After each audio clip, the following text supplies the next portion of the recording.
ከሙሳ ዓለይሂ ሰላም እህቶች መካከል ከዛሊክ ልክ እንዲሁ መርያም የምትባል ነበረች። ነገር ግን እዚህ ቦታ ላይ እያለ ያለው ማንን ነው? የዒሳ እናት ደግሞ ሌላ መርያም ነች። ይህን ጥያቄ ጠይቀው ነበር በነቢ ሰለላሁ ዐለይሂ ወሰለም ዘመን። አንቺ የሃሩን እህት ማርያም እያሉ ሲን የሚናገረውን የቁርአን አንቀጽ አንስተው የነጅራን ክርስቲያኖች ጠየቁ። በሃሩን እና በዒሳ መካከል በጣም በርካታ ጊዜ አለ። ታዲያ እንዴት ነው የእሱ እናት ልትሆን የምትችለው ተብለው ተጠይቀው ራሳቸው ናቸው መልሱን የሰጡት። የስም መመሳሰል እንደሆነ መልሰውታል። እሺ ልክ መጽሐፍ ቅዱስ ላይ ዮሴፎች አሉ። ዮሴፍ ማን አለ ከተባለ የያዕቆብ ልጅ። ሌላ ዮሴፍ ማን አለ? የኢየሱስ ክርስቶስ አባት። ስለዚህ የኢየሱስ ክርስቶስ አባት ዮሴፍ የተባለው ራሱ የያዕቆብ ልጅ ነው፣ ዮሴፍ ነው ብዬ ግም ማለት ነው። ኧረ በተለያዩ ጊዜ ናቸው የነበሩት እነዚህ። የለም ዮሴፍ ብሏል፣ ዮሴፍ ብሏል። ያስኬራ እንደዚህ አያስኬርም። ያለ ሰው እንጂ አላህ ሱብሓነሁ ወተዓላ ወልይ ሊባል አይችልም። ይሄ ነው። እሺ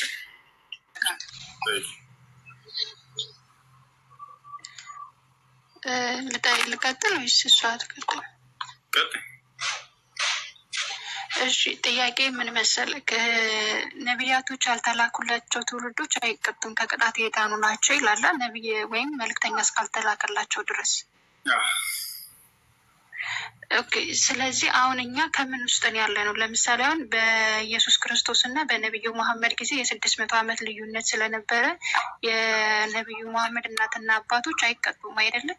መልእክተኛ ስላልተላከላቸው የሌላ እምነት ተከታይ ቢሆኑ መልእክተኛ ስላልተላከላቸው አይቀጡም። እኛ አሁን መልእክተኛው የለም ማለት አሁን ነቢዩ መሐመድ የመጨረሻ መልእክተኛ ቢሆንም መልእክተኛውን ግን አላገኘ ነው አይደል? እኛ ከምን ውስጥ ነው ያለ ነው? ስላልገባኝ ነው። እሺ ይሄ ነገር ችግር የለም። በጣም ጥሩ ጥያቄ ነው። በአንድ ነቢይና በአንድ ነቢይ መካከል ያለ ህዝብ አህለል ፈትራ ይባላሉ። ፈትራ ማለት ክፍተት ጊዜ ማለት ነው ባጭሩ። በነቢይ አላህ ዒሳ እና በነቢይ ሙሐመድ ሰለላሁ ዐለይሂ ወሰለም መካከል ከ600 ዓመት በላይ ክፍተት ነበረ። አምላክ አላህ ሱብሓነሁ ወተዓላ ነቢይን ሳይልክ ለብዙ ጊዜያት የቆየበት ጊዜ ይህ ዘመን ነበረ። ከዚያ በፊት የነበረው ዘመን እስከተባለ ነቢዩ ሰለላሁ ዐለይሂ ወሰለም ስለ እስራኤላውያኖች ሲናገሩ ምናሉ? በተለይ ካነት በኑ እስራኤል ተሱስሁም ልአንቢያ ኩለማ ማተ ነቢዩን ከለፈሁ ነቢይ አሉ። እስራኤላውያን ልጆች ነቢያት ይተካኩላቸው ነበር ከአላህ ዘንድ አሉ።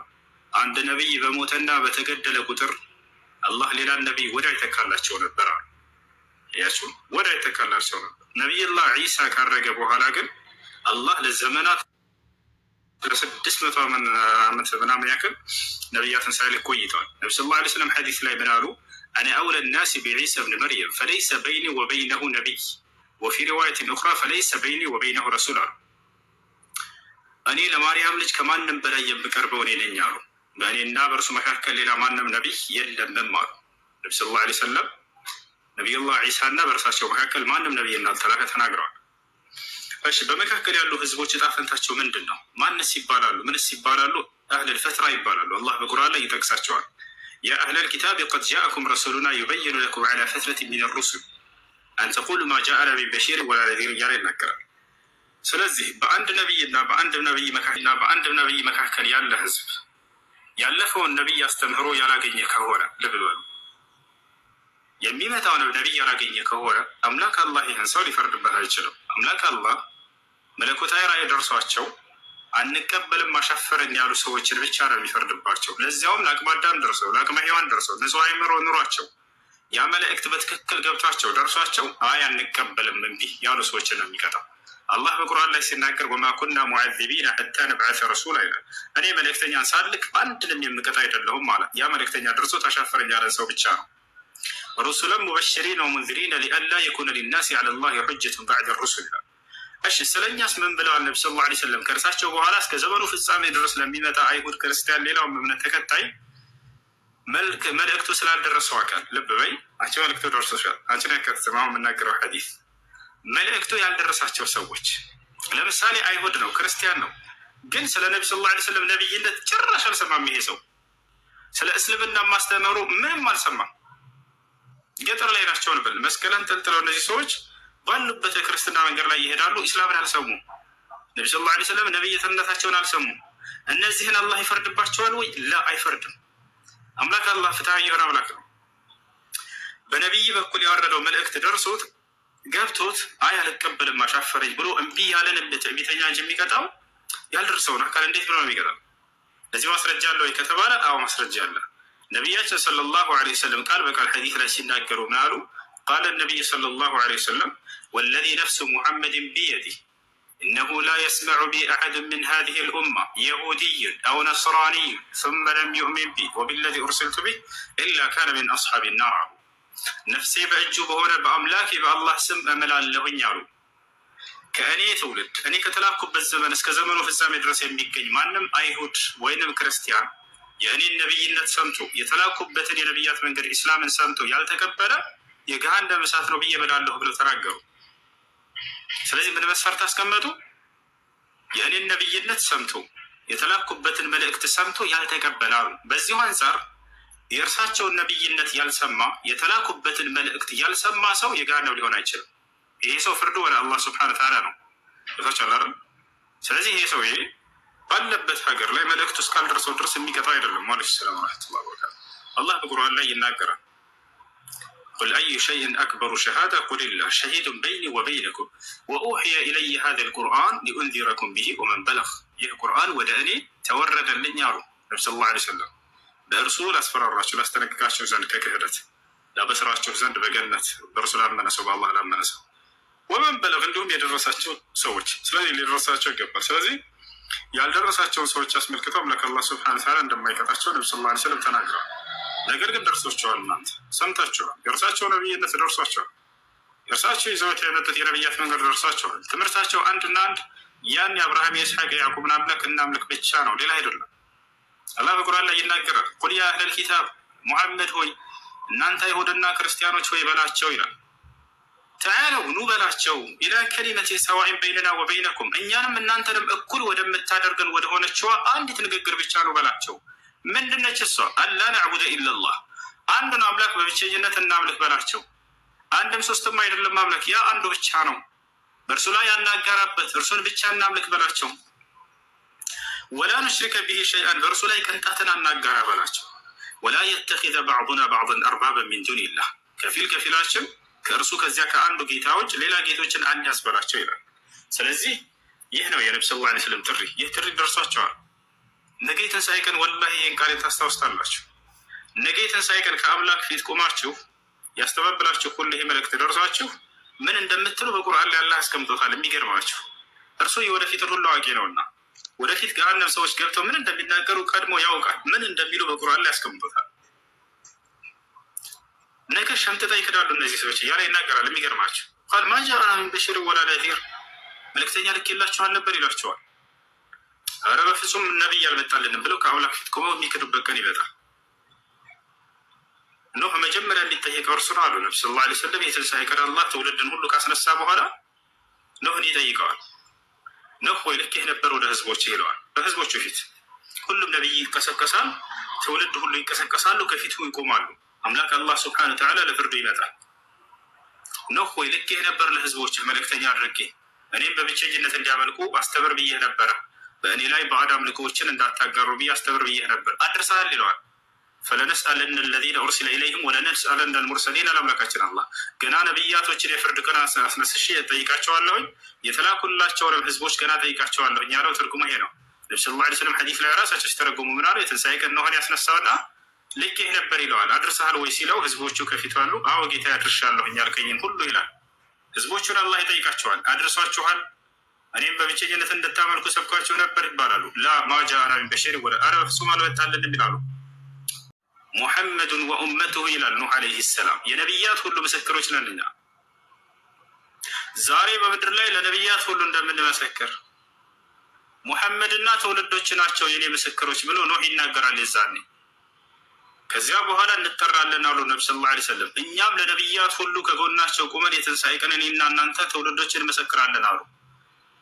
ከኑህ ጋር እንሄዳለን ሁላችንም፣ ትውልዳቸው የእርሳቸው ትውልድ። ለመሆኑ ኑህን ልኬው ነበር ብሎ ይጠይቃል አላህ ሱብሓነሁ ወተዓላ። አዎ ልከው ነበር ጌታችን። እንዴት አወቃችሁ? ቢኪታብን አንዘልተሁ ኢለይና ወደ እኛ ባወረድክልን መለኮታዊ መጽሐፍ መሰረት በዚያ ነግረህናል እናውቃለን።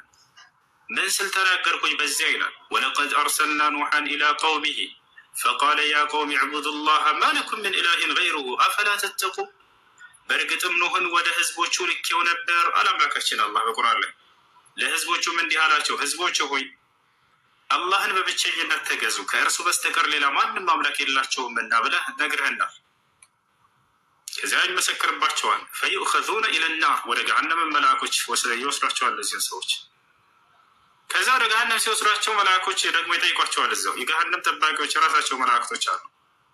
ገሃነም ላይ የሚጠብቁ የሆኑ መላእክቶች አሉ። አለይሃ 19 ገሃነም 19 ጠባቂ መላእክቶች አሏት። ዋና እና አለቃቸው አንድ አለ። ሪድዋን ይባላል። ማን ነው? ማሊክ ይባላል። ይጠይቋቸዋል። ወሲቀ الذين كفروا الى جهنم زمرا እነዛ የካዱ ሰዎች ወደ ገሃነም በግሩፕ ተደርገው ይመራሉ። አምላካችን አላህ በቁርአን ላይ ሲናገር حتى إذا جاءوها إلى ودقهن በር በሚሄዱ ጊዜ በሚመጣት ጊዜ فتحت أبوابها በሮቹ በተከፈተላቸው ጊዜ ሊገቡ ሲሉ መላእክቶች ይዘው ይጠይቋቸዋል። وقال لهم خزنتها ጠባቂዎቹ መላእክቶች እንዲህ ይሏቸዋል ألم يأتكم رسل منكم ለመሆኑ ከእናንተ የሆኑ መልእክተኞች ነቢያቶች አልመጡላችሁም ነበር ይሏቸዋል።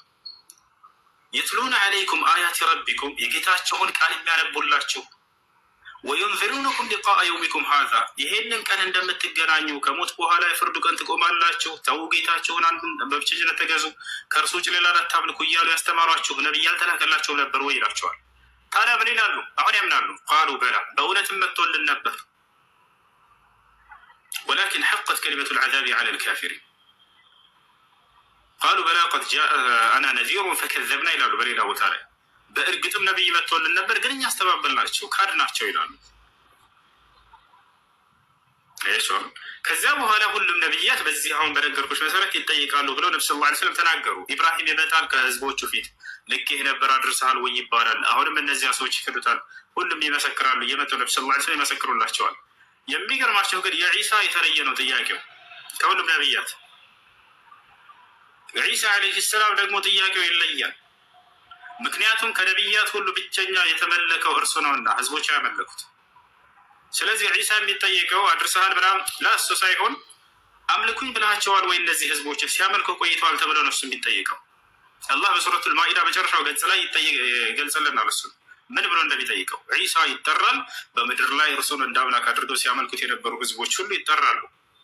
ወኢዝ ቃለ አላሁ ያ ዒሳ ብነ መርየም አንተ የማርያም ልጅ ዒሳ ሆይ ይለዋል أأنت قلت للناس اتخذوني وأمي إلهين من دون الله ከእኔ ውጭ አንተና አምላክ አድርገው ሰዎች እንዲይዙ እንዲያመልኩ ሰብከሃል ወይ? እነዚህ ሰዎች ሁሉ አንተ ሲያመልኩ ቆይተው መጥተዋል ዛሬ ይለዋል። ዒሳም ብሎ ይመልሳል የዛኔ ቃለ ሱብሓነክ ይላል ጌታዬ ጥራት ይገባህ ለአንተ አጋር ከመሆን ለእኔ ይላል። ተመልከቱ ለአንተ ጥራት ይገባህ በመጀመሪያ ይላል። ነቢዩላህ ዒሳ የዛኔ የራሱ ለአምላኩ ቀናተኛ ነው። ከአምላኩ ጋር እርሱን ሲያጋሩት እንደነበር ሲነገር ጊዜ እኔ በፍጹም ለአንተ ምጋራ አይደለሁም ጥራት ይገባህ አንተ በመጀመሪያ ብሎ አምላኩን አላህ ስብሓነሁ ወተዓላ ከአጋር ያጸዳል መጀመሪያ። ቃለ ሱብሓነክ ጥራት ይገባህ ይላል።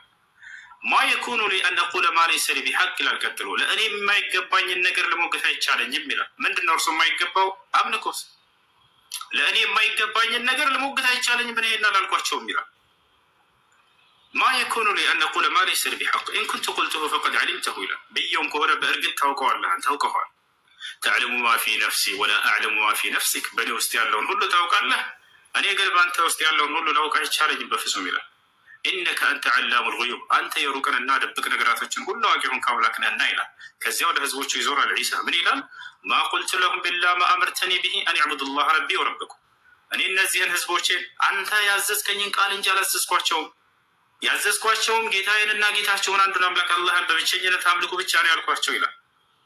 የትንሣኤ ቀን ይመሰክርባቸዋል። ወየውመል ቂያመት የኩኑ ዐለይሂም ሸሂዳ አምላካችን አላህ ዛሬም በምድር ላይ ሲያመልኩት የነበሩትን ሰዎች የትንሣኤ ቀን ይመሰክርባቸዋል። ይሄ ነው እኔ አምልኩኝ አላልኳቸውም፣ የእኔንም የእናንተንም አምላክ አንዱን አምላክ አምልኩ ብቻ ነው ያልኳቸው እነዚህን ሰዎች ብሎ የዛኔ ይመሰክርባቸዋል። ثم يؤخذون الى النار አሉ ነብዩ ሰለላሁ ዐለይሂ ወሰለም። ከዚያም ወደ ገሃነም ይወሰዳሉ እነዚህ ሰዎች።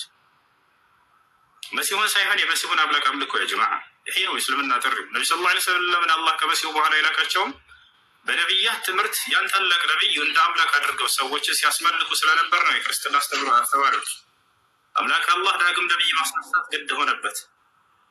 ሁሉም የየራሱን መንገድ ይዞ የነቢያት መንገድ ነው እያለ ነቢዩላህ ዒሳን ያስመልኩ ጀመር። አላህ በቁርአን ላይ አዘዘ፣ ወደ ነቢያት መንገድ ተመለሱ በላቸው። ትውልድን የአብርሃም የኢስሐቅ የያዕቆብን የሙሴን የመሲሁን አምላክ እንዲያመልኩ ጥሪ አድርግላቸው ብሎ ነቢ ሰለላሁ ዐለይሂ ወሰለም አስነሳቸው። ኢነላህ ነዘረ ኢላ አህሊል አርድ ፈመቀተሁም ዐረበሁም ወዐጀመሁም ኢላ በቃያ ሚን አህሊል ኪታብ ወአራደ አን የርሐመሁም ፈበዐሰ ለሁም ነቢያን ወረሱላን ሙሐመድን ሰለላሁ ዐለይሂ ወሰለም። አላህ ወደ ምድር ሰዎች ተመለከተ በነቢ ሰለላሁ ዐለይሂ ወሰለም ጊዜ ልክ ተመለከተና ሁሉም ያለበትን መንገድ ሁሉ ጠላው። ሁሉም የየራሱን መንገድ ባዕድ አምልኮ ላይ እንዳለ ተወጅጓል። ወደ ራሱ ሊመልሳቸው ፈለገና ነቢዩ ሙሐመድ ሰለላሁ ዐለይሂ ወሰለም አስነሳላቸው። ዳግም የነቢያትን መንገድ ለትውልድ ስበክ አላቸው። በቁርአን ላይ ብትመጡ የአብርሃም አምላክ የኢስሐቅ የያዕቆብ አምላክ እንጂ ሌላ ማንም አይደለም። ወተበዕቱ ሚለተ አባይ ኢብራሂም ወኢስሐቅ ወያዕቆብ፣ የአባቶቼን የአብርሃምን የኢስሐቅ የያዕቆብን መንገድ እከተላለሁ የሚል ቃል ነው ያለው። ስለዚህ ይሄ ነው ነቢዩላህ ዒሳ አምልኩኝ አላለም። እስካሁንም ድረስ መጽሐፍ ቅዱስ ላይ አንዲት ቦታ ላይ አምልኩኝ ተገዙኝ ያለበት ቦታ የለም። አምልኩን ሁሉ ለዚያ ለአንዱ አምላክ ብቻ ነው ጥሪ ሲያደርግ የነበረው። እርሱም ሆኑ የቀደሙት ነቢያት አንዱን አምላክ እንድናመልክ ሰብከዋል እንጂ መሲሁ በፍጹም አምልኮን ከሰዎች አልፈለገም። ይህ እንዲያደርጉለት አልፈምሱ። ይህን ይመስላል አላህ በቁርአን ላይ ወቁል ለዚ መሰረት ማለት ነው። ነቢያት ያልተላከላቸው ህዝቦች አይቀጡም። ግን ደግሞ በነቢዩ ኢሳ ጊዜ ኢንጅል ተልኮለታል አይደለ? ያ ኢንጅል በነቢዩ ሙሐመድ እና በኢየሱስ ክርስቶስ መሀል የነበሩ ትውልዶች አልደረሳቸውም ነበር ማለት ነው። ኢንጅል መጽሐፍ ኦልሬዲ ጠፍቶ ነበር ማለት ነው። ወዲያው ሳይሆን ከጊዜ ወደ ጊዜ ነው እንትን ያለው። ነገር ግን በውስጡ ላይ ያሉ መለኮታዊ ቅሪቶች አሉ። አንዱን አምላክ በብቸኝነት አምልኩ የሚል ያለው ቦታቸዋል። ያንን መሰረት ይዘው የቀጠሉ ሰዎች አሉ። አሁን እዚህ ቦታ ላይ ከመሲሁ እስከ ነቢ ሰለላሁ ዐለይሂ ወሰለም ድረስ ሁሉም ህዝብ ጠማማ ነው ማለት አይደለም። ሐታ ነቢ ሰለላሁ ዐለይሂ ወሰለም እስከሚመጡበት ጊዜ ድረስ የመሲሁን መልእክተኛነት ተቀብለው የመጨረሻው ዘመን ነቢይ ይመጣልናል ብለው ሲጠብቁ የነበሩ አካሎች አሉ። እነሱም አልነገራቸውም ነው መጽሐፉም ላይ አልጻፉላቸውም። ቦታቸዋል አይደለ?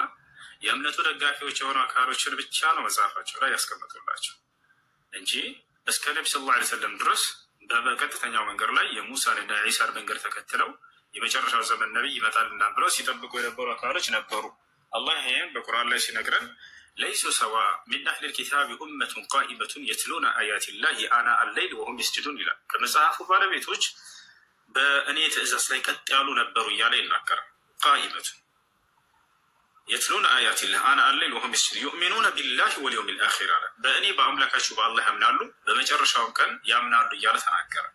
ለምሳሌ ከእነዚያ መካከል ከተባለ ወረቃ ኢብን ነውፈል ነቢዩላህ ዒሳን እንደ መልእክተኛ ተቀብሎ አላህን በብቸኝነት የሚገዛ በአላህ ላይ የማያጋራ የዒሳ ተከታይ ነበረ።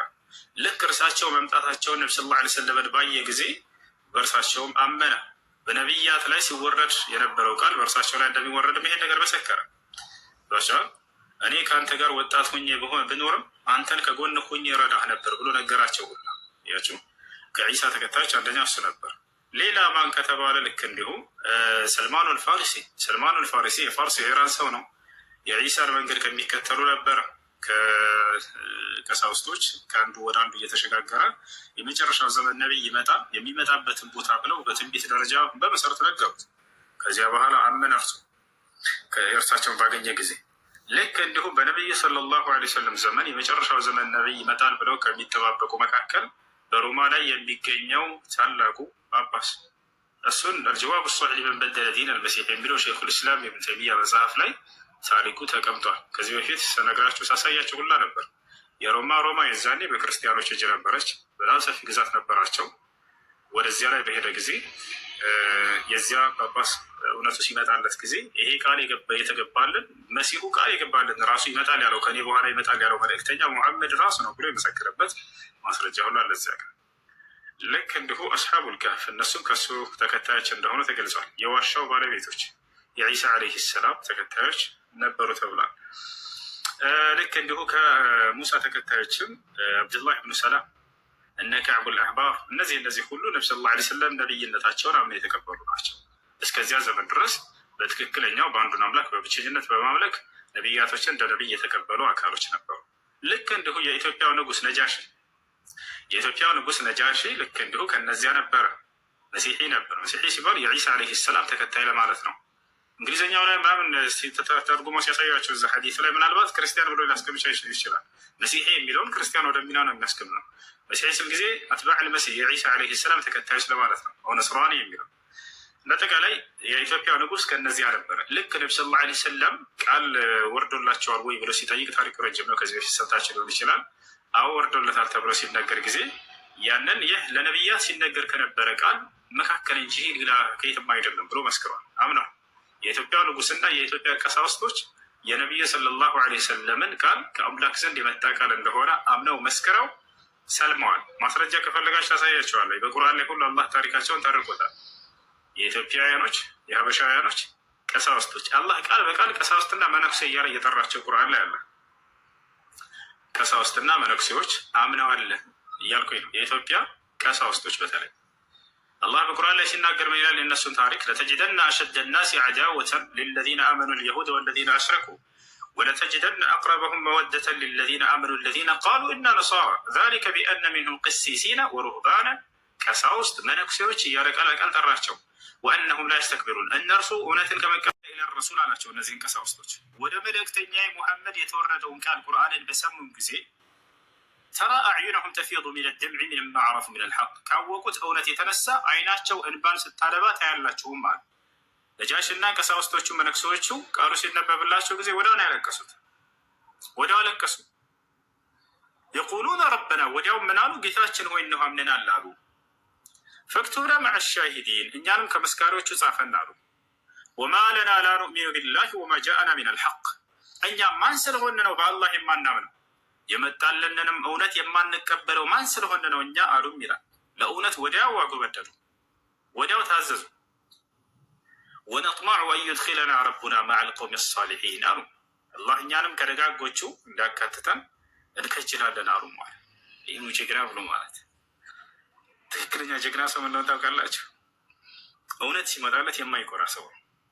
ጀግንነት በጉልበት አይደለም፣ በማሸነፍ አይደለም፣ ሌላን አካል ተቃራኒ አካል በመጣል አይደለም። ወዲያው ነጃሺ ይሄ በመጣለት ጊዜ ቀሳውስቶችም አለቀሱ። በቁርአን ላይ ታሪካቸውን ገልጾላቸዋል። ምን እንደተነበበላቸው ታውቃላችሁ? ሱራ መርየም የማርያም ምዕራፍ የሚለውን ነው የተነበበላቸው። የማርያም ምዕራፍ በተነበበ ጊዜ አለቀሱ። ታሪክ ወዲህ ነው። እንግዲህ የመካ ሰዎች ነቢያችን ሰለላሁ ዐለይሂ ወሰለም ሰሃቦቻቸውን ምን አሏቸው? መካ ላይ አዛብ አደረጓቸው ጊዜ ተከታዮቻቸውን ይገሉባቸው ነበር፣ ያሰቃዩባቸው ነበር። ይሄን የሚያደርጉት የመካ ንጉሶችና ሽማምንቶች ሙሐመድን በቃ አስተምሮትን ልናስቆም አልቻለም፣ ሰው ከጊዜ ወደ ጊዜ እየጨመረ ነው፣ እየሰለመ ነው። ስለዚህ ያለን መንገድ ምንድን ነው? እስኪ ከታች የሚሰልሙትን እንግደልበት፣ የዛኔ በቃ የሚገሏቸው ከሆነ አስተምሮቴን አቆማለሁ ብሎ ተስፋ እንዲቆርጥ ብለው ይሄን መንገድ መጠቀም ጀመሩ። ሰሃቦቻቸውን መግደል ጀመሩ በአደባባይ። ሲገሉባቸው ጊዜ ነቢ ሰለላሁ ዐለይሂ ወሰለም በቃ እንዋጋቸው ብለው የጦር እንትን አላነሱ። አያቸው አቅቷቸውም አይደለም፣ አላህ በመላእክት ያግዛቸዋል፣ ወዲያው እንዲያሸንፉ ማድረግ ይችላል። ነገር ግን ነቢ ሰለላሁ ዐለይሂ ወሰለም ሰሃቦቻቸውን ምን አሏቸው? ኢዝሀቡ ኢለል ሐበሻ ፈኢነ ቢሃ መሊከን ላ ዩዝለሙ ዐንደሁ አሐድ አሉ። ወደ ሀበሻ ሂዱ፣ በዚያች ሀገር ላይ አንድ ፍትሃዊ መሪ ይገኛል፣ ከእርሱ ዘንድ ማንም የማይበደልበት የሆነ ንጉሥ ታገኛላችኋል። ወዲያውም ሰሓቦች ይህን ትእዛዝ ተቀብለው ወደ ሀበሻ መጡ። የዛኔ በመጡ ጊዜ ይቅርታ አንድ አዛን እያለ ነው። አዛን ጨርስና ቀጥልላቸዋለሁ። ኢዝሀቡ ኢለል ሐበሻ ፈኢነ ቢሃ መሊከን ላ ዩዝለሙ ዐንደሁ አሐድ አላቸው። ወደ ሀበሻ ሂዱ፣ በዚያች ሀገር ላይ ማንም ሰው የማይበደልባት ፍትሃዊ መሪ ይገኛልና አሉ። ነቢያችን ሰለላሁ ዐለይሂ ወሰለም ሀበሻ መጥተው ንጉሱን አይተውት ነው ወይ እንዴት እንደሚፈርድ? ላ አይደለም፣ ከአምላካቸው ዘንድ የመጣ ትእዛዝ ነው። ገብታቸዋል አይደል? አምላክ አላህ ዓለም ላይ ያሉ መንግስታቶች በምን ሁኔታ እንደሚፈርዱ ያውቃልና በሰዓቱ ፍትሃዊ መሪ ያለው ያ ንጉስ እንደነበረ ለነቢ ሰለላሁ ዐለይሂ ወሰለም አሳውቃቸው። እርሳቸውም ወደ ሀበሻ ሄዱ፣ በዚያች ሀገር ላይ ፍትሃዊ መሪ ይገኛል አሉ። ገብታቸዋል። እንዳሉትም ሄደው መሪው ፍትሃዊ ሆኖ ተገኘ። ይህ አንዱ የነብይነት ማረጋገጫ ነው። አንድ ነቢይ የሩቅንና ድብቅ ነገራቶችን ሚስጥር ይናገራል። እርሱ ባለው መሰረት ያ ነገር ሲፈጸም የነብይነቱ ማረጋገጫው ነው። ገብታችኋል አይደል? ሄዱ ሰሃቦች ቀጥታ ወደ ሀበሻ ቀጥታ ሄዱ። ሀበሻ ላይ ከገቡ በኋላ ነጃሺ ንጉሱ ወይም አስሓማ እርሱን አገኙት። በዛች ሀገር ላይ መቀመጥን ጀመሩ። ወዲያው ብዙ ሳይቆዩ ከመካ ተልከው ሰዎች ሰላዮች መጡ። ሁለት ሰዎችን የመካ ሰዎች የመካ ሽማምንቶችና ንጉሶች ላኳቸው። ወርቅንና ብርን ስጦታን ምናምን አስይዘው ሙስና በሉት። ያንን አስይዘው ለንጉሱ ስጡትና ይሄን እነዚያን አሳልፈ ስጠን በሉት። የመካ ሽማምንቶች እንደዚያ ብለው ጠይቀዋል ብለው እንትን ላኩለት። ያኔ ሁለት ሰዎች ላኩ። እንደዚያም ሰዎች ይዘው መጡ ገቡ ሀበሻ ላይ ወደ ንጉሱ ጋር ገቡና ነገሩት። እነዚህን ከአንተ ጋር ያሉት ከመካ ሸሽተው የመጡ ሰዎች አሳልፈህ እንድትሰጠን የመካ ሽማምንቶች ጠይቀውሃል። ይህም ለአንተ የተላከለህ ስጦታ ነው ብለው ሰጡት። ተመልከቱ፣ የነብዩ ሰለላሁ ዐለይሂ ወሰለም ንግግር እውነት እንደሆነ እዚህ ጋር ትረዳላቸው። ፍትሐዊ መሪ ነው ያሉት። ፍትሐዊ መሪ ምልክቱ ምንድን ነው ከተባለ አንደኛ ለሰዎች የሆነ ነገር ለመፍረድ ብሎ ሙስናን አይቀበልም አይደለ? ውሰዱ ነው ያላቸው። እኔ ይህንን ስጦታ አልቀበላችሁም ውሰዱ። ሁለተኛ ምልክቱ ምንድን ነው? ፍትሐዊ መሪ ከተባለ የሁለቱንም ሀሳብ ሳይሰማ ፍርድን አይሰጥም አይደለ? ይህን ያደረገው ንጉሱ ከእነሱ ከሰማቸው በኋላ ወዲያው ምን አለ? ለእናንተ ብቻ ሰምቼ ልፈርድላቸው አልችልም፣ ከእነርሱም እውነቱን ሳልሰማ በፊት አላቸው። ወዲያውም የእነርሱን ኑና ተናገሩ አላቸው። መጡ። መጀመሪያ እነዚህ ሁለት ሰዎች ከመካ የተላኩት ምን ብለው ነግረውት ነበር ለንጉሱ? እነዚህ ወደ ሀገር የመጡ ሰዎች የእኛ ልጆች ናቸው። ከዛ ከሀገራቸው ላይ ጥፋትን አድርገው ነው የመጡት። አዲስን መንገድ ይዘው መጥተው ነው። አባቶቻችን አያቶቻችን የማያውቁትን እኛ ስናመልካቸው የነበሩ አማልክቶቻችንን እነሱን አናመልክም ብለው አንዱን አምላክ አላህን በብቸኝነት እናምልክ በማለት ይሄን መንገድ ይዘው መጥተው ነው እና ስለዚህ እነዚህን ልጆች ለፍርድ ይፈልጋሉ እና እነዚህን ሰዎች የመካ ሽማምንቶች አሳልፈህ እንድትሰጠን እንፈልጋለን ብለዋል ብለው ይሄን ስጦታ የሰጡት። ንጉሱ ጠራቸው፣ ኑ አላቸው። ከዚያ ሰሃቦች መጡ፣ ወደ ቤተ መንግስት ገቡ። እዛ ለምንድን ነው ወደዚህ የመጣችሁት? ምንስ ጥፋት አጥፍታችሁ ነው የመጣችሁት? ተናገሩ አላቸው። ንጉስ ሆይ አሉት። አዩሃል መሊክ፣ ተመልከ አነጋገራቸው፣ ስርዓታቸው። አዩሃል መሊክ፣ አንተ ንጉስ ሆይ። እነሱን ተወክለው የሚናገረው ማነው? የነብዩ ሰለላሁ ዐለይሂ ወሰለም ያጎታቸው ልጅ ነው። ጃዕፈር ብን አቢ ጣሊብ ወደ ሀበሻ ከመጡት መካከል ነው። የነቢዩ ሰለላሁ ዐለይሂ ወሰለም ልጆች መጥተዋል። የነብዩ ሰለላሁ ዐለይሂ ወሰለም ልጅ ሩቀያ መጥታለች ወደ ኢትዮጵያ ወደ ሀበሻ። ዑስማን ብን አፋን መጥተዋል። እነ ዙበይር ብን አልዓዋም መጥተዋል። እነ ኡሙ ሰለማ የነብዩ ሰለላሁ ዐለይሂ ወሰለም ሚስት ወደ ኢትዮጵያ መጥተዋል። እንደ አጠቃላይ ጃዕፈር ብን አቢ ጣሊብ የነብዩ ሰለላሁ ዐለይሂ ወሰለም ያጎታቸው ልጅ እርሱ ከሁላቸውም ቀደም አለና መናገር ጀመረ። ንጉስ ሆይ ጥፋት አጥፍተዋል አለው ይሄ ሰውዬ። እኛ አዎ በጥፋት ላይ ነበረን አለ። ተመልከቱ፣ ኩና ነዕቡዱ ልአስናም፣ ጣዖታትን እናመልክ ነበር። ነገር ግን ነቢዩ ሙሐመድን አላህ ከመካከላችን አስነሳና አንዱን አምላክ በብቸኝነት እንድናመልክ እርሳቸውን ላከልን። ፈዐበድና አላህ ወሕደሁ፣ እርሱንም በብቸኝነት አንዱን አምላክ አመለክን። ዝሙትን ሰራ ነበር፣ ከዚያ እንድንወጣ አዘዘን። ደካማም በጉልበታችን እንጎዳ ነበር፣ ጠንካራው ጉልበት የሌለውን ይጎዳል። ዝምድናን እንቆርጥ ነበር ምናምን እንዳለ የኃጢአት አይነት እየገለጸ ከእነዚህ ሁሉ እንድንርቅ አዘዘን። ራሻላር ወደዚህ ወደ ጽድቅ ነገር ሁሉ ጠራን። አንዱን አምላክ በብቸኝነት እንድናመልክ ከባዕድ አምልኮ እንድንወጣ አደረገን። በዚህም ነገራችን ላይ እነዚህ ሰዎች ተቃወሙን። ከዚያም በኋላ ተከታዮቻቸውን መግደል ጀመሩ፣ የነብዩ ሰለላሁ ዐለይሂ ወሰለም ተከታይ። በዚያም ነው እኛ ወደ አንተ ፍትሐዊ መሪ በዛች ሀገር ይገኛልና ወደዛች ሀገር ሂዱ ብሎ የላከን እርሱ ነው ብሎ ምናምን እንደዚህ ተናገረ። ወዲያው እንደተናገረ በንግግራቸው በጣም ተደምሟል ንጉሱ። ሀል ነዘለ ዐለይህ ሸይኡን አለ። ለመሆኑ ይሄ ሙሐመድ ብለህ የጠራኸው ነቢይ ወደ እርሱ ላይ የተወረደለት ከአምላክ ዘንድ የተወረደለት ቃል አለ ብሎ ጠየቀ። ወደ እርሱ የተወረደለት ቃል አለ? ነዓም ነዘለ ዐለይህ ሸይ፣ አዎ በእርሱ ላይ የተወረደለት ቃል አለ ብሎ ተናገሩ። እስኪ ከወረደለት ቃል መካከል አንብቡልኝ ብሎ ጠየቃቸው። ከተወረደለት ቃል መካከል አንብቡልኝ አላቸው። ሱሐቦች ብልህ ናቸው፣ ብልጥ ናቸው። መሲሒ መሆኑን ባዩ ጊዜ እነዚህ ሰዎች ምን አደረጉ? ሱራ መርየምን ቀራለት ጃዕፈር። ካፍ ያ ዐይን ሷድ የሚለው ዚክሩ ረሕመቲ ረቢከ ዐብደሁ ዘከሪያ። በዚያ ላይ ስለ መርየም አወላለድ፣ ስለ ዒሳ አመጣጥ፣ ስለ አስተምሮቱ፣ ስለ ተአምራቱ፣ ስለ ሁሉ ነገሩ ይናገራል። ይሄን በሰሙ ጊዜ እነዚህ ቀሳውስቶችና በኢትዮጵያ ላይ የነበሩት በንጉሱ ቤተመንግስት ዛኔ መንግስት ድረስም እነዚያው ነበሩ። መንግስትና የሃይማኖት መሪዎች አብረው ያደርጓቸው ነበረ። ገብታቸዋል። የዛኔም እንደዛ ነበር እና ወዲያው በሰሙ ጊዜ እነዚህ ሰዎች ምን አሉ? ነጃሽና ከእርሱ ጋር ያሉ ቀሳውስቶች ይህ አሁን ያነበብከው ቃል ለእነ ሙሳ ለእነ ዒሳ ሲወረድ ከነበረው ከአንድ ምንጭ የተቀዳ የሆነ ቃል ነው ብሎ ወዲያው ንጉሱ መሰከረ። ወዲያው መሰከረ። ሁለት እንጨቶች እንደዚህ አነሳና እኩል አደረጋቸውና በጌታዬ ስም እምላለሁኝ ለዒሳ የተሰጠው ያስተማረው አስተምሮና ልክ እንዲሁ ደግሞ አሁን ነቢዩ ሙሐመድ ተወርዶላቸው ነው ብላ ያነበብከው ቃል ይሄ ቁርአን ከእነዚህ የሚለይ አይደለም፣ ልክ እንዲህ እኩል ነው ብሎ አስተማረ። በነቢያቶች መንገድ ላይ እንደሆነ ይሄንን አመነ፣ መሰከረ። ወዲያው ይህ ሐዲስ ላይ ያለሁላ እነ ቡኻሪ ላይ ሙስሊም ሁላቸው ሐዲሶች ዘግበውታል። እነ ሙስነድ አሕመድ ላይ ሁላቸው። ከዚያ በኋላ ነጃሽና ከእርሱ ጋር ያሉ ቀሳውስቶች አመኑ። እንዳመኑም አላህ በቁርአን ላይ ይሄን አስቀመጠው። ይሄን ማየት የሚፈልግ ካለ ቀሳውስቶች፣ መነኩሴዎች እያለ ቃል በቃል እየጠራቸው በቁርአን ላይ ሱረቱል ማኢዳ ላይ ታገኝታላቸው። ቀሳውስቶች፣ መነኩሴዎች አመኑ፣ ወዲያው አምነዋል። እነሱ ኢስላምን ተቀብለዋል። በሱረቱል ማኢዳ ላይ አለ።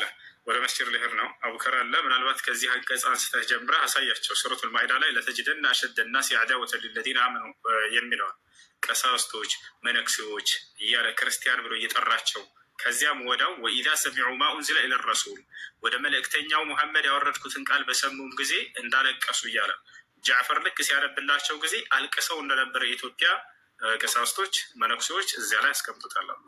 ወዲያውም አምነናል ብለው እንደተናገሩ እኛ ማን ስለሆን ነው በአላህ የማናምነው? ማን ስለሆን ነው የመጣልንን እውነት የማንቀበለው አሉ። እኔ መስ አቡከር አለ የአቡበክር እሺ፣ ዛር አለሽ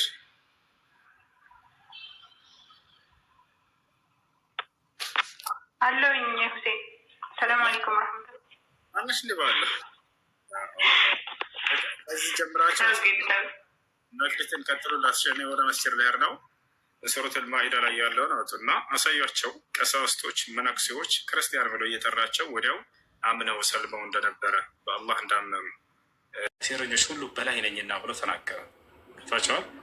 ከዚያ ቀጥሎ ሲናገር ምን አለ? ለመሲሁ አናገረው። ኢዝ ቃለ አላህ ያ ዒሳ አንተ ዒሳ ሆይ ነው እኒ ሙተወፊከ ወራፊዑከ ኢለየ እኔ አንተን ልወስድህ ነው ወደ እኔም ላነሳህ ነው አለው። ለምን? ወሙጠሂሩከ ሚን ለዚነ ከፈሩ ከእነዚያ ከካዱትን ከይሁዳውያን ላድንህ ነው አለው። ላነጻህ ነው ላጠራህ ነው አለው። ወጃዒሉ ለዚነ ተበዑከ ፈውቀ ለዚነ ከፈሩ ኢላ የውም ልቅያማ እያለ ተናገረ። ስለዚህ ቀድሞ መሲሁን ነገረው። አንተን ለመግደል እያሴሩ ነው፣ እኔ ደግሞ አንተ ልወስድህ ወስኛለሁኝ አለው። ስለዚህ አምላክ አላህ ስብሓነ ወተዓላ መሲሁን ለእነዚያ ወንበዴዎች አሳልፎ አልሰጠውም። እነዚያ ወንበዴዎች ድንበር እንዳልፉበት፣ ወሰን እንዳልፉበት አልወሰነም። ያከብረዋል፣ ይወደዋል። አምላክ አላህ ስብሓነ ወተዓላ በክብር ወስዶታል። በሰማይ ላይ ይገኛል። የዘመኑ ፍጻሜ ከመድረሱም በፊት ወደ ምድር ይወርዳል። አምላክ አላህ በቁርአን ላይ ወኢነሁ ለዕልሙ ሊሰዓቲ ፈላ ተምተሩነ ቢሃ ይላል። መሲሁ ዳግም ወደ ምድር መውረዱ ምንም ጥርጥር የሌለው ነገር ነው፣ በዚህ እንዳትጠራጠሩ ይላል። ወኢነሁ ለዕልሙ ሊሰዓቲ እርሱ መውረዱ አንዱ የትንሣኤ ምልክት ነው። ፈላ ተምተሩነ ቢሃ በዚች እንዳትጠራጠሩ ይላል አላህ። እና እኮ ኃይል አለው ለምን አልወሰደውም? ሌላ ሰው ደግሞ ሌላን ሰው እንደተሰቀለ አድርጎ ማስመሰሉ ለምን ተፈለገ ነው? ኃይል አለው ወስዶታል፣ ሌላን ሰው አላስመሰለም እያልኩህ ነው።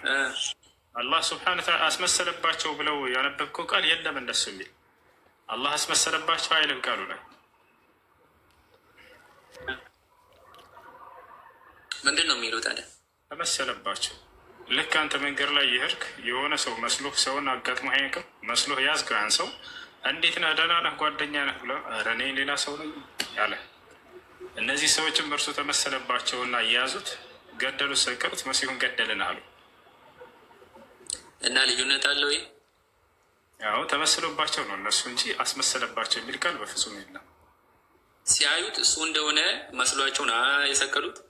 አይዋ እኮ ምን ልዩነት አለው ታዲያ? አሁን ለእኛ እኔ ያልኩ ቅድም ልዩነቱማ አስመሰለባቸው የሚለው ነው። እሱ የለም አላህ አላስመሰለባቸውም እንደዛ የሚል ቃሉ ላይ የለም።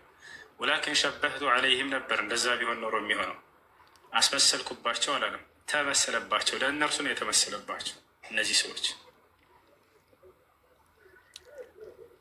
ኦኬ የሰቀሉት ኢሳን እንደሰቀሉት ነው አስበው የሰቀሉት ይዘው። አዎ እንደዚያ ነው። አሁን ቀጣዩ ጥያቄ ምን ነበር? ጥሩ ጥያቄ። ከዛ እሱ ተሰቅሏል ብለው ተሸውደው ሰዎች ለተሸወዱ ሰዎች እና በዚያው ለጸኑ ሰዎች ማን ነው ኃላፊነቱን የሚወስደው ነው አይደለ? በጣም ጥሩ። ሸይኹል ኢስላም ኢብኑ ተይሚያ ታላቁ ዓሊም ለዚህ ጉዳይ ተጠይቀው መልሰዋል። መሲሁ ተገድሏል ተሰቅሏል ብለው ተሸውደው በዚያው የቀጠሉ ሰዎች እስከ ነቢዩ ሙሐመድ ሰለላሁ ዐለይሂ ወሰለም መምጣት ጊዜ በዚያን ጊዜ በእርሳቸው ላይ አልተገደለም አልተሰቀለም የሚለው ቃል እስከሚወርድበት ጊዜ ድረስ በዚያ ተሸውደው የቀሩ ሰዎች በዚህ ብቻ ከሆነ ይሄ ዑዝር አላቸው፣ ምክንያት አላቸው።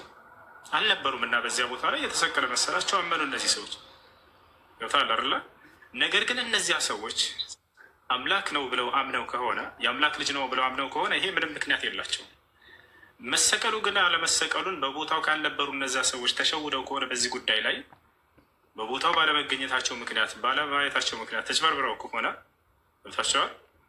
የዛኔ እነዚህ ሰዎች ዑዝር አላቸው፣ ምክንያት አላቸው። አላህ ይጠይቃቸው። መቼ ነው የሚጠይቃቸው? ቃሉ ከወረደ በኋላ በቀጣዩ ነብይ ላይ ባወረደው ቃሉ ላይ አልገደሉትም አልሰቀሉትም ብሎ ተናግሮ አይ አልቀበልም ተገድሏል ተሰቅሏል ብሎ ቢያምን የዛኔ ነው ክህደት የሚሆነው። ከዚያ በፊት ግን የው ነገር ከሆነ ምክንያት አላቸው እነዚህ ሰዎች ይታለፋሉ ብሎ አላህ ሱብሓነሁ ወተዓላ ተናግሯል። ግን ልብ በል እነዚህ ሰዎች እርሱን እንደ አምላክ ሳይሆን እንደ መልእክተኛ እንደ ነብይ አድርገው ተቀበለው ያ ብቻ ከሆነ ስህተታቸው መሸወዳቸው ከሆነ በዚያ ምክንያት አላህ ይጠይቃቸው። ነገር ግን እርሱ አምላክ ነው የአምላክ ልጅ ነው ስለ ኃጢአታችን ሙቶልናል ምናምን ብሎ ቢያምን ይሄ በፍጹም ምክንያት ሊሆናቸው አይችልም። እንዳልከው ግን አይደለም በሚለው ምክንያት ብቻ ከሆነ የችግራቸው በዚህ ነገራቸው ላይ ዑዝር አላቸው ምክንያት አላቸው ብለን እናምናለን። በዚህ አምላክ አላህ አይጠይቃቸውም።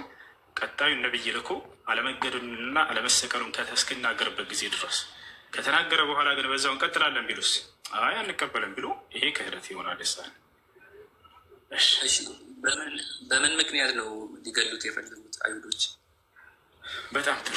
እንግዲህ አይሁዶች እንደምታውቀው መሲሁ ይመጣልናል ብለው ያምኑ ነበር፣ ይጠብቁ ነበር። ያ መሲሁ ይመጣልናል ብለው ሲጠብቁት የነበረው ምድራዊ ስልጣንን የሚያጎናጽፋቸው መሲህ ነበር የጠበቁት። ገብተሃል? እሱ ግን የሚያወራቸው መሲሁ ምን ነበር? ስለ ሰማያዊ መንግስት ነበር አይደለ እንጂ ስለ ምድራዊ ስልጣን አይደለም። ሲያዩት እነዚህ ሰዎች የለመዱት መሲህ የሚባሉ ከእርሱ በፊት መሲሆች ነበሩ። መጽሐፍ ቅዱስ ላይ መሲህ ማለት የተቀባ ማለት ነው፣ አምላክ የመረጠው ማለት ነው። እነዚህ ሰዎች በነ ዳዊት በነ ሰለሞን በነ ሳሙኤል ምናምን ነቢይነትንና ልክ እንዲሁ ደግሞ ስልጣንን ሹመትን በምድር ላይ የተቸሩ የሆኑ በእነዚያ ለምደው ነበር የበላይነትን። ታዲያ መሲሁ ይመጣልናል ብለው ሲጠብቁት የነበረው ልክ እንደነዛ በምድር ላይ ስልጣንን የሚያጎናጽፋቸው ነበር። ከሮማውያን ቀኝ ግዛት አውጥቶ የበላይ የሚያጎናጽፋቸው የበላይነትን። ታዲያ መሲሁ በመጣ ጊዜ የሚያወራቸው ስለ ሰማያዊ መንግስት ብቻ ነበር። ስለ ሰማያዊ መንግስት ብቻ ነበር። በሰማዩ ላይ እንዲህ ታገኛላቸው ነው የሚላቸው።